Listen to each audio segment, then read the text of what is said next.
much for coming tonight. We're here for our poetry night, second Thursday of every month. And tonight's poet we have is Nathan Fryback.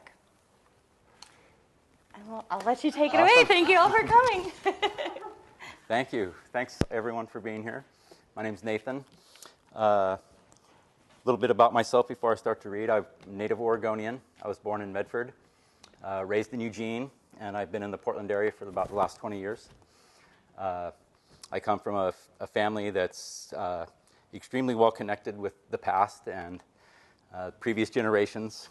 I grew up in a house where my mom kept every single piece of correspondence that she ever sent or received to her grandparents, her aunts and uncles, cousins, and she compiled those on my 30th birthday, my brother's 34th birthday, and compiled like photo albums. And I got the hard copy of one, and he got a photocopy of one. And so we have these photo albums that are about that thick.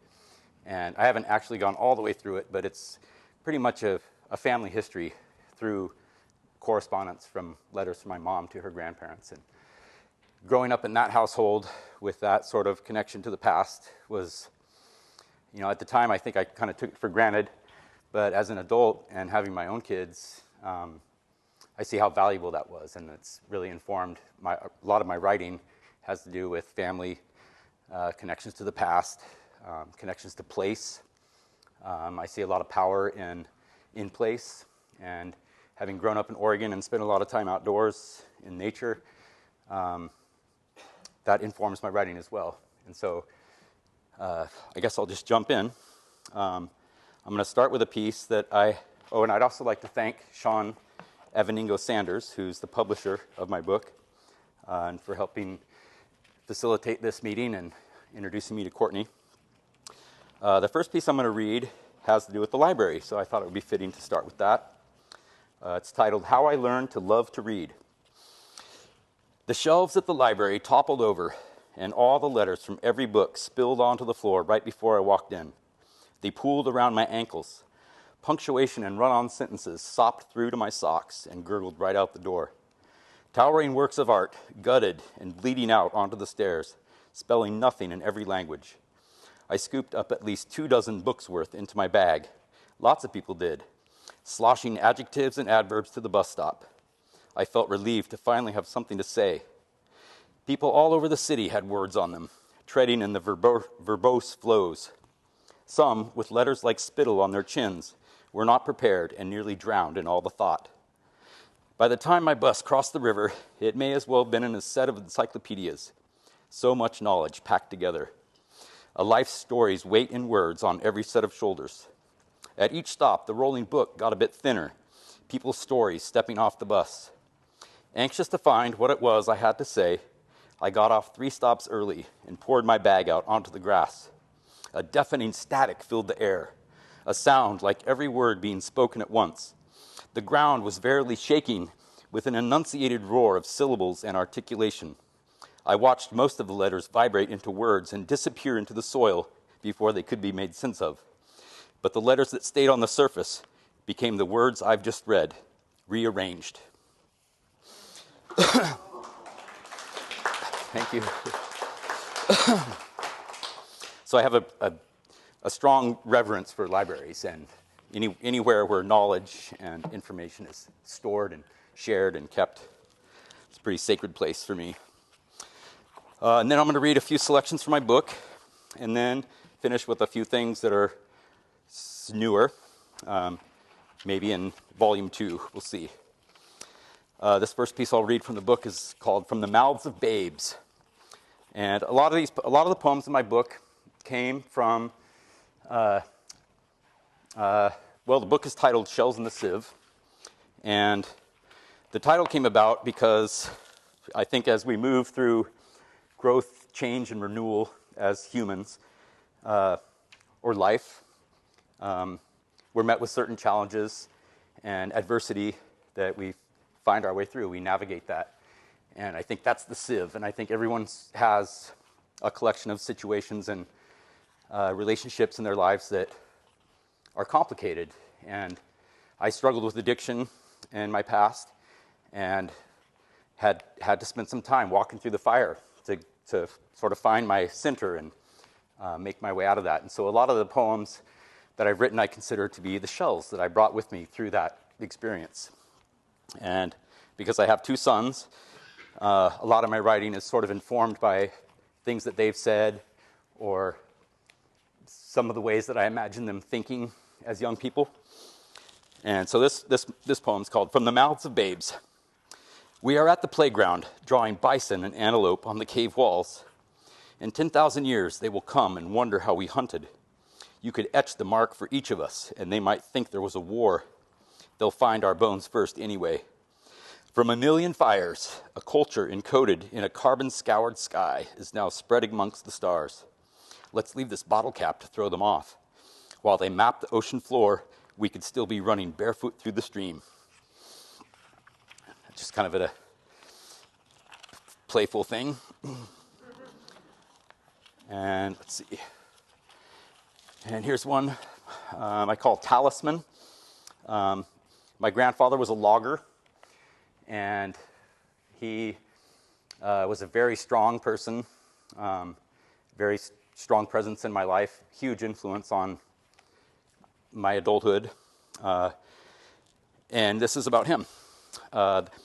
The grandpa I knew used a plumb bob. He was a timber faller. It's a lead weight on an 18-inch chain that you carry in your pocket. You draw it out on a hillside, hold it at arm's length, close one eye, and a tree's angle relative to that chain determines the likelihood of your death if you cut it from this side or from that side. Then you light a cigarette. I have that chain and weight in a box on a shelf. I remember the first time I wanted to be grown up was in the bed of his 1970 Chevy C10, trying to keep that plumb bob from swinging all the way back to town.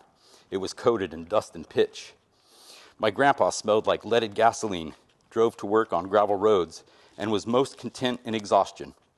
His work warped his body into scarred knots, turned his hands into catcher's mitts.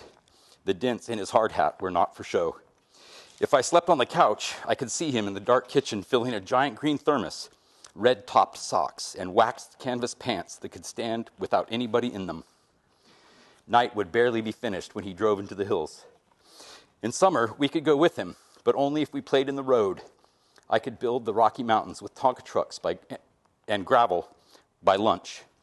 Out of sight, but still close enough to feel a tree hit the ground. The plumb bob was kept in a zippered breast pocket. When he passed, Grandma said to come and take his things, if you want any of it. There's tools, a rifle, boots, and 4 crab pots. I sold his truck to Dale Ryman. I only wanted 2 things, the schoolhouse clock from his shop and the plumb bob. It was still tacky with pitch and smelled like a hot day in the Siskiyou Mountains. It was in the pocket with the zipper. It hangs bolt straight in my adult life and can split me like a prism, taking in a beam of memory on one side and emitting every true colored thing I have learned out the other.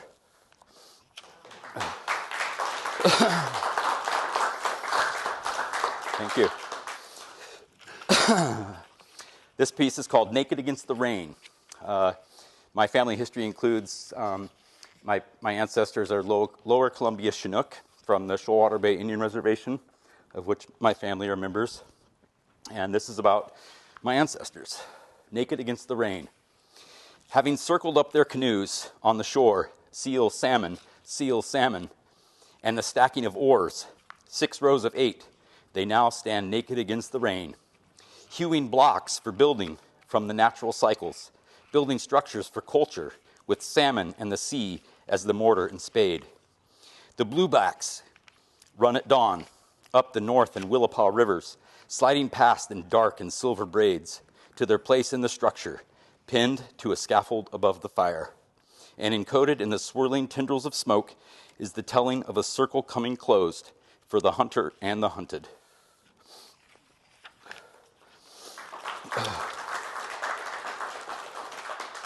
Thank you. And this is a little piece about Oregon and how important the geography and the weather and the people are. And this state is an inspiration for me, mostly the land. But this is a piece called Power of Place. That light rain that doesn't reach the ground when the sun is out. The cloud it fell from is already gone. It's just a suggestion of what roils in the vaporous tumbleweeds left in the sky. They scour coastal mountains and flatten out over the valley, slipping across the city, lumped like sea foam down the beach. The high Cascade peaks wait east of here to catch them, in fences of conifer and basalt, to be combed of their cargo and wrung dry by every green shade. This is spring in Oregon, where the land rises up to meet the sky, leans into the weather palms up, and is rinsed by rain that still remembers being ocean, but acts as blood.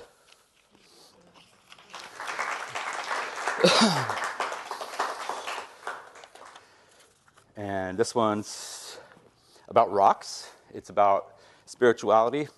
I have a deep connection to the land, as I've said, and for a time I was a geology major in college, and I've always had a deep fascination with rocks and the land. This is called For the Love of Rocks. Once upon a time, there was a collection of particles arranged in a rock encased in a mountain, waiting for their turn for a trip down the hill, and gently ushering them in wedded union went gravity and rain. These atomic bits, all rumpled together, calved off, and as they fell, became a description only of whence they came. And as if by some route taken, or usurped by some flow, they were napped away, or otherwise changed in their descent to lesser gradients, where they came to be what they are, real and pure echoes of their source, hidden in a riverbed as gold, or in a man as love.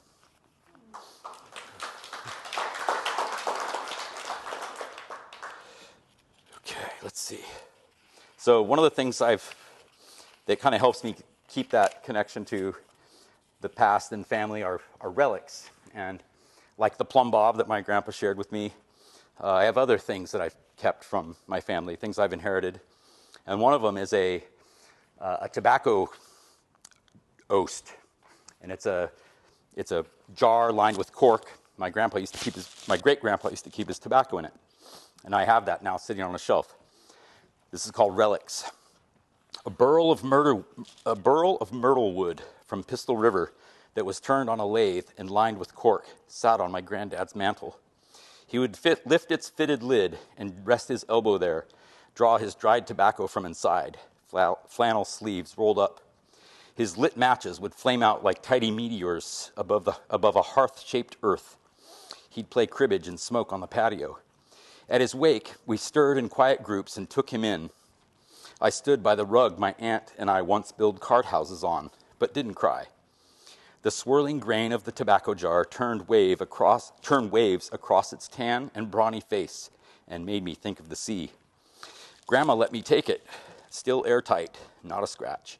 In the corners and dimples of the cork was his blend, dried past dry, but pungent. I need only close my eyes and repose to conjure that scent now, and it's always passed around when he's thought of, which makes it stronger still.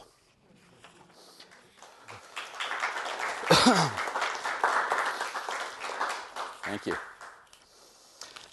Here's another one that was inspired by one of my kids. One of the things that I enjoy most being about a parent is sharing the things that I find fascinating with them. And of course, one of the things I find really fascinating is nature, and also the time in a young person's life when they start to realize that they kind of are the navigator of their own life, and they can kind of make up the world they want to live in. And so this one's called Hang Chart 24 Inches from the Floor. As soon as he told his son that science is a system for measuring reality, he heard the boy's window roll down. The wisest trees in the forest climbed into the back seat at 37 miles an hour. Dad, I can see the ocean coming out of my belly button. Seconds worked their way across the world like stamping ponies raising dust, leaving the effect of hoofbeats past trailing high into the sky. How far? How high? How heavy is the car now, Dad? How heavy is the world? Is that why clocks are round? I am the boy that is in every beach. I am in every cloud, every animal, wild or tame. I am the measuring device. For me, that was, I think, having that moment in a young person's life when realize their reality is what they want it to be. And imagining the ocean coming out of your belly button is probably one of those things. This is another one about youth. It's called Tales from the Dream Bin. The dream bin overflowed and spilled all over the boy's room. Pirate ships, bike accidents, and girls laughing pooled around his bedposts. Having no meaningful sleep night after night, his dreams went undreamt, instead swirling and sloshing amongst things that could be held and understood. While he was at school, they grew, feeding off each other, unable to reclaim purchase back inside a box with walls. All they wanted was a turn through his mind. In time, they will drown him, forcing their way into his veins and then his heart, fighting to be part of what makes him whole. They will bring him to his knees. The undreams weave together to become an entire life lived on the other side of something real, living as a snake with sleep as its venom.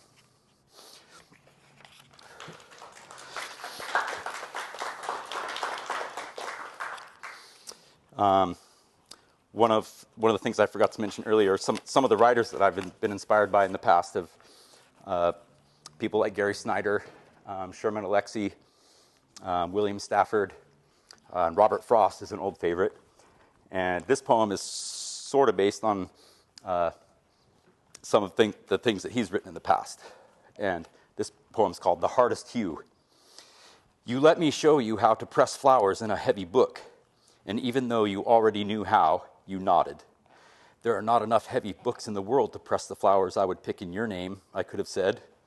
Between the pages they would lay, amidst the passion in the ink, and become descriptions only of what one spring I picked. Muted in the autumn light, and from weighted words drawn flat, these little pastel hearts spin in my fingers and disappear by turns.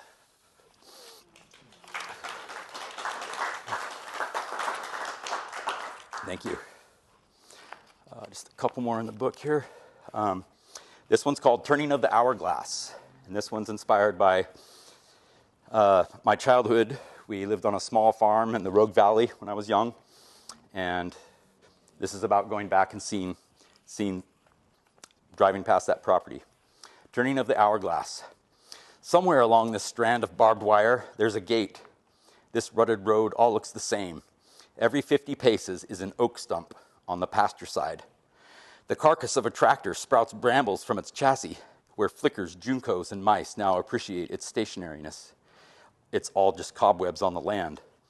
Ed Mueller used one of those tree's limbs to block and tackle an engine out of an old Model A. The tree is long gone, but the axles and drivetrain, there they sit, drenched in rust. Our aunts would sit in the kitchen, talk about food, becoming mothers, and things that were better, stuffing blackberries from the river into pies. But the past isn't past. It's right here. That same hot wind still rolls down the Siskiyous every June and curls through the barn, pushing and pulling straw across the floor. The lives of those that walk this farm live on, of the land. They walk with me now and draw breath through my memories. Change happens through time, but the past, present, and future sit comfortably within each other. My father told me, and I told my sons to tell their children the same. Change touches everything. It is how we learn to say the things we cannot say.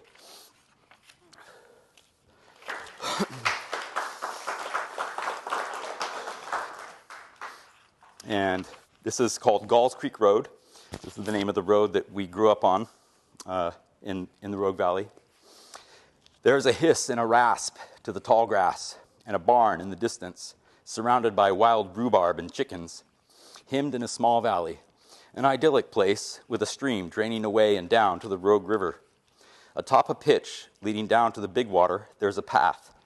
Here I feel the weight of my pack pulling me downwards to my knees, to the riverbed. Out of the brush, I find the stones grinding beneath my feet are not unlike the ones I've brought with me today, smooth and worn. Stones that have been mine, that I've added to and carried since birth. My bag of rocks, and I'm here to put them back. The river can take their weight. With a word, each one arches to the glassy curls of rapids, to be hung up in root wads for almost forever, or be taken lower and ground to sand. I eat and drink beside the river, thank it.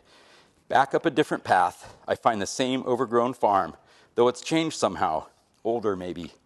And I cross the same field with a lighter pack, and softer, quieter grass at my shins. It is dusk now.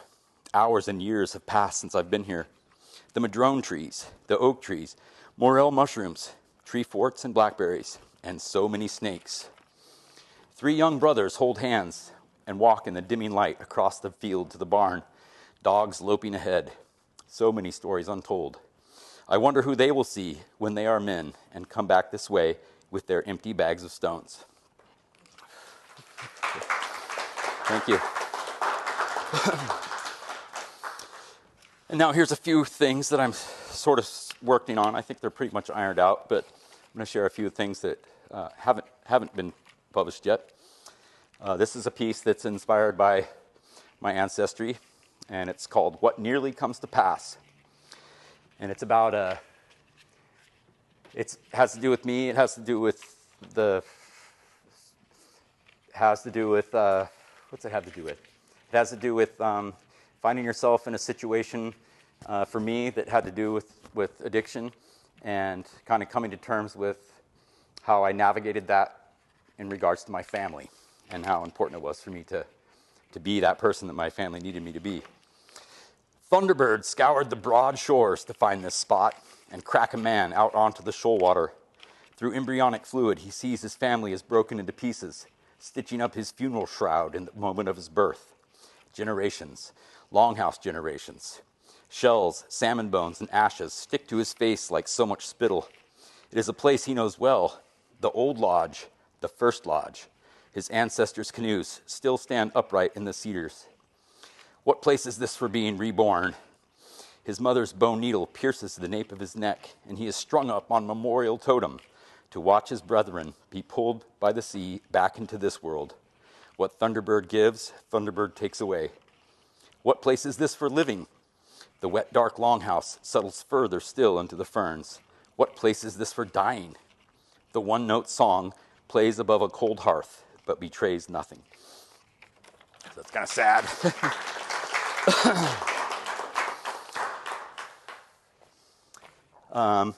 Another piece based on something I inherited from my family. This is called More Than the Sum of Its Parts. I have this clock, as plain as they come, the kind you'd see on a classroom wall. A tiny motor and battery hide behind a thin pressboard disc. 4 screws hold it in place, part of my inheritance from grandfather.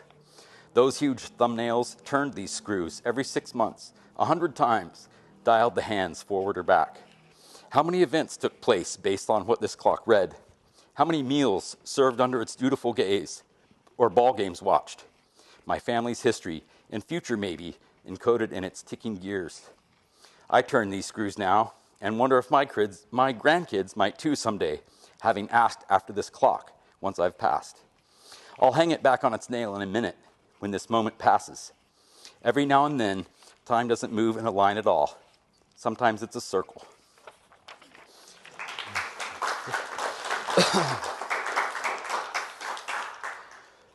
And let's see, we got okay, this one's called Hardest Where the Home Is. A little play on words. I live in 1,000 houses, ones with open windows, where the sashes write in cursive on the sandy floor, like bugs in rotten wood, or in some car on a ribbon of blacktop, and the scorched desert air swirls and eddies through my hair. 200 more miles. The thread they are strung on hangs around my lives, city, country, or on the move, a house for every life I live. Some cliffside trail where the world falls away and the twisting land wrings water from rock. That house of faith, trees, and sky. Furnished with memories and future dreams, houses that could shape me like a lathe, turning, turning. Houses of the past and of the future, in the places of my ancestors, in the times of my descendants, in temples at the edge of heaven, and in sunken, rotted hovels. Houses I have built, houses I have burned. It takes a part of them all to make my home.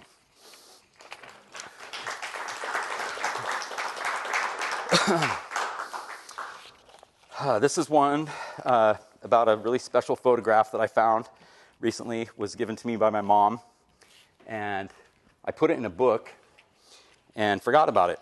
And a couple months later, I picked up the book and the picture fell out. And this is about what happened with that photo. It's called photographic resuscitation. I once found a picture starved of light deep inside a book, then heard a rustle stir the air that passed before I looked. It was Granddad in '52 with my aunt and my mother. Grandma took it, this I know, for his smile betrays no other. A remembering that was not mine, then built itself before me. Some towering grove of spruce trees was committed to my memory. Between the photo and myself, I stepped into his ghost. Through Granddad's eyes, we looked at me. Of I to mom he boast. Look how strong he grew, he said. I have showed him of the trees, where spruce rise up to touch the sky, and the ferns up past your knee. All the moments of my life fall around me like the rain. Although they're not entirely mine, I've strung them on a chain. That it hangs from my neck and depicts my time on earth. One end holds my granddad's trees, the other holds my birth. His words are never silent, they are the makings of my breath. My boy, the search for light is evermore, even after death.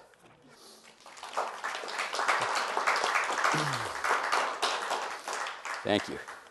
A couple more here. This is another one inspired by the family farm that we grew up on. Well, spent our first few years on.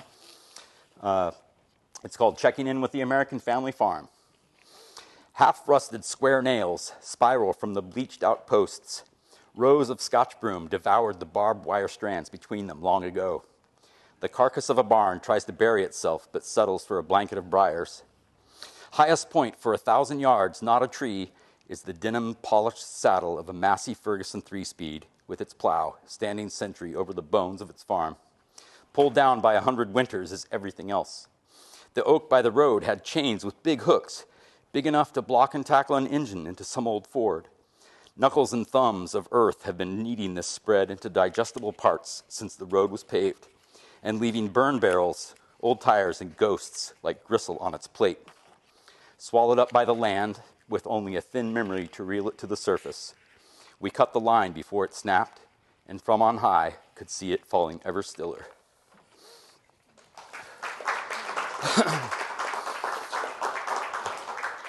And the last piece I'd like to read is called The Valley of the Rogue. And this was one of the more recent things I wrote during a camping trip my family and I went on a few months ago. Valley of the Rogue. In the last light of the last day of a week in the woods, I stand before an opening in the forest. The woolen skies that threatened my fire off and on have now become a canvas for the bats. Their flitting bodies trace arcs of motion across the empty space, stitch the trees together with unspooled echoes I cannot hear. The deer trails fade into the darkest shadows beneath them. The mighty rogue rumbles past, turning stones into sand. River of Heron plays its unbroken song up the canyon walls, and the air makes the shape of cupping hands as if to let me see. I was born on this river, and no matter how far home gets from these banks, it never fails to make a child of me. A riverine umbilical cord never cut. So we let it nourish us in secret ways, ways that are unspoken. In full darkness, the bats are absorbed into the sky, the infinite womb, to do their work, conjuring dusk in some other part of the world. And in that stillness, that breath of night, the river speaks. You know I'll always be here, for I have always been. Lay yourself across my back for even just a moment. Acknowledge you are at the source, and that you can go, but you can't ever leave.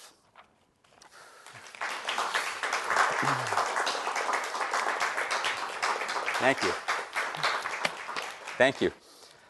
So that's what I brought to read. Is there any questions, or anybody have some other things to share? That was fabulous. Oh, thank you. Thank you.